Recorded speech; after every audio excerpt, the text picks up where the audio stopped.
Join the Discord, link down in the description. Thank you. Hello everybody, in today's video I'm going to be showing you a Dawnblade build that is very focused on floating around, getting a constant damage reduction and constant damage bonus. So starting off with our exotic of choice, we're going to be using Wings of Sacred Dawn. What this exotic does is whenever you have the solar super equipped, aiming a weapon will make it so you get suspended in the air for a short time, which will reduce incoming flinch and give you some damage reduction, which is overall really nice. The damage reduction, if I'm not mistaken, is around 15%, which can shift the time to kill of most primary weapons. You can tank shotguns a little bit better, slugs, all that fun stuff, and overall is just great. We're going to be pairing it with the Manticore in today's video. What this exotic does is when you shoot somebody, it will fill up this little bar. And then as the bar fills up, you can use that energy whenever you jump in the air. It will suspend you in the air, doing bonus damage, as well as giving you a void overshield as you shoot people. Overall, pairing very nicely with our Wings of Sacred Dawn. This gives us damage reduction. This gives us a damage bonus. Overall, just a fun little combo that you can do. I'm going to go with a double primary loadout here just because I'm going to opt for either a pulse rifle or a scout rifle. We're just going to use Redrix today. It's super strong. We all know how good it is. It pairs very nicely with its 23 airborne effectiveness with Lone Wolf, because this chest piece at base will also give you 50 airborne effectiveness to all your weapons. And then we're going to be running Dawnblade with Heat Rises, which will give you plus 20 without popping your grenade, which makes it so you get 70 airborne effectiveness just at base on all your guns, making it super easy to get that 100. So obviously 23, then we use Lone Wolf, gets us even more. Then just at base 30 airborne effectiveness. So our guns are already sitting at a nice 100 airborne effectiveness. But overall, it's a very good in-air playstyle. Now, this chest piece can be a little jarring to get used to because it kind of suspends you in the air. You can click your jump ability to kind of cancel it out a little bit and keep the damage reduction, but it does take a little bit to get used to. In terms of the subclass, what we're going to be running is Icarus Dash. Obviously, it's very important for this particular build in particular. Obviously, we normally run Icarus Dash just to, get increased movement speed, but this is going to make it so we can actually get out of the way. With our chest piece kind of holding us in place, even though we can strafe a little bit, it doesn't make it so you can go very far. This will get us out of the way. We can challenge, we can Icarus Dash around. Very important. We're not really going to be eating our grenade today, so I'm just using a healing grenade to get some health back. In terms of our fragments, we're going to be running Ember of Benevolence, so whenever we heal somebody with our grenade or our dive, we can get increased ability regens. Then we're running Ember of Solace, just so our grenade gives us a little longer restoration. Ember of Searing, then Ember of Mercy. In terms of the super, you can really run whatever you want here. I like Well just because it is a nice safety net. If you're in the air, sometimes you can just pop it to get down. It's kind of like a super Phoenix dive, or you can just panic pop it, which is super nice.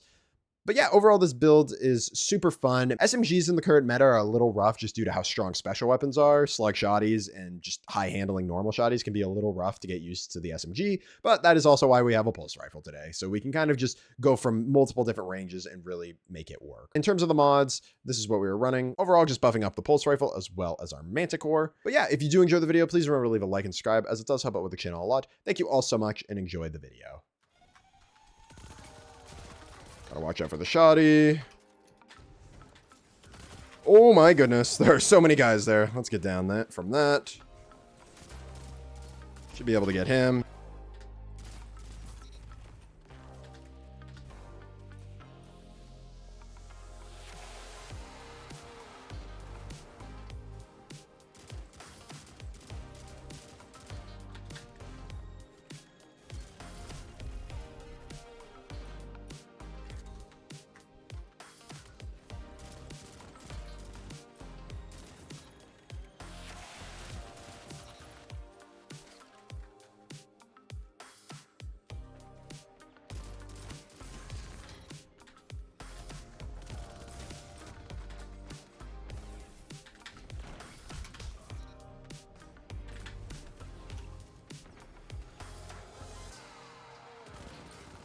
Nice.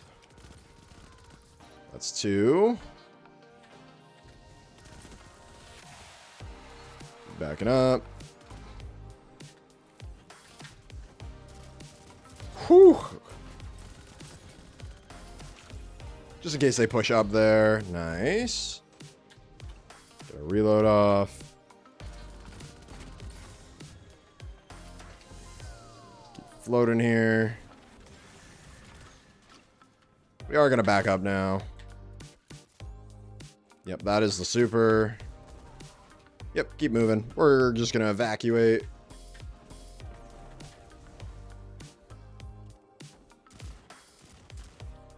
Keep on going.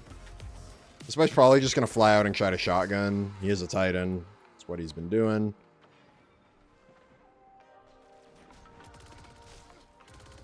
Nice. Thank you, teammate. Gonna crouch here for a moment. Teammate did give me Radiant, which is pretty nice. What the heck is this guy doing all the way back there? Damn. Good team shots. If we can push up here and try to get the guy who's just sitting all the way in the back with a scout rifle. There he is. Keep watching here. Nice. Still got sword logic procced. Woo. Thank you, teammates. Put a few shots into this fella.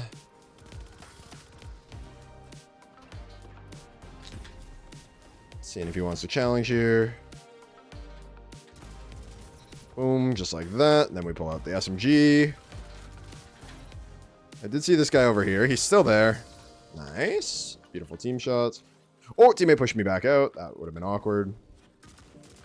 Put a few shots into that guy. I kind of like this pulse rifle with this chest piece because I can kind of exit my... Ooh, there we go. I can kind of exit my damage reduction mode and immediately go to a hipfire because you can kind of like play around between the two of them. Even though the hipfire bonuses kind of are against the exotic, it is kind of nice that you can exit it out, fall to the ground, and kind of shoot. So I think it does benefit from it. But let's check out the scoreboard. We dropped a 38 with a 4.22, not too shabby. A lot of pulse rifle plays. We were very close to a wee ring. I didn't even realize. So we're probably going to try to hang out around B here to really utilize our SMG as best as we can. Keep backing up now. Teammate goes down. Very unfortunate.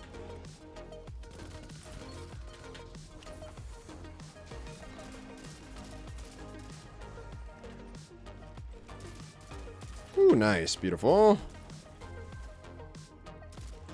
A few shots into that guy. Overall, very much so worked out.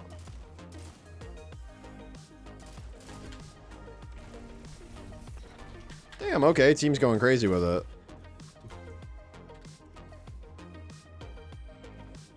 Just keep dodging around. You really want to utilize that Icarus dash to move around a little bit more. Nice, good job, team.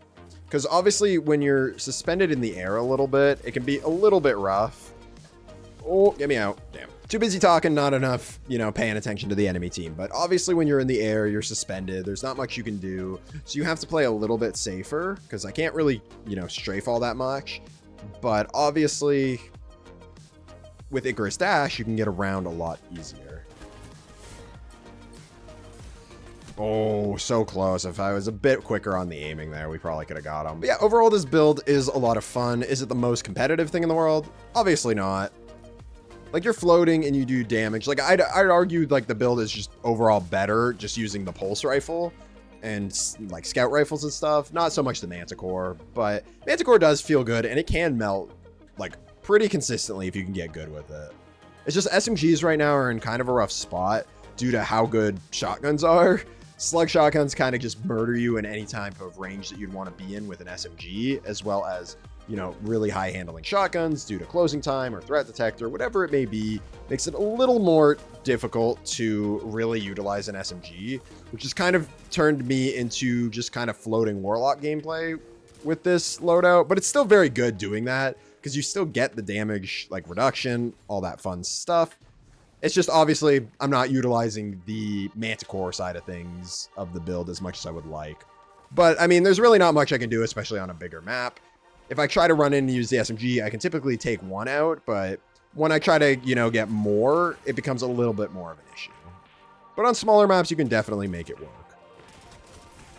See, we actually tank him there because of the damage reduction that we get. Like, the chest piece is actually, like, really good if you just want to just float around. And because you get so much airborne effectiveness, honestly, if you can get used to kind of how extra floaty you are with it, in my opinion, it is like better for than Ophidians. Again, we survive there because of the damage reduction.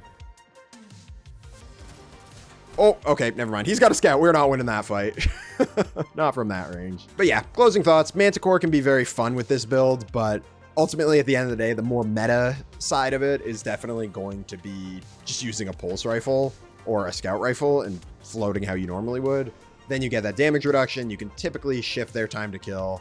And yeah, overall, I do think this chess piece is very good. You just need to be okay with having a little bit more of a floaty play style. Also, one thing to note that you can do is when you ADS, and if you hit your jump, you can kind of float around a little bit with the, to kind of cancel out the perk and keep the damage reduction.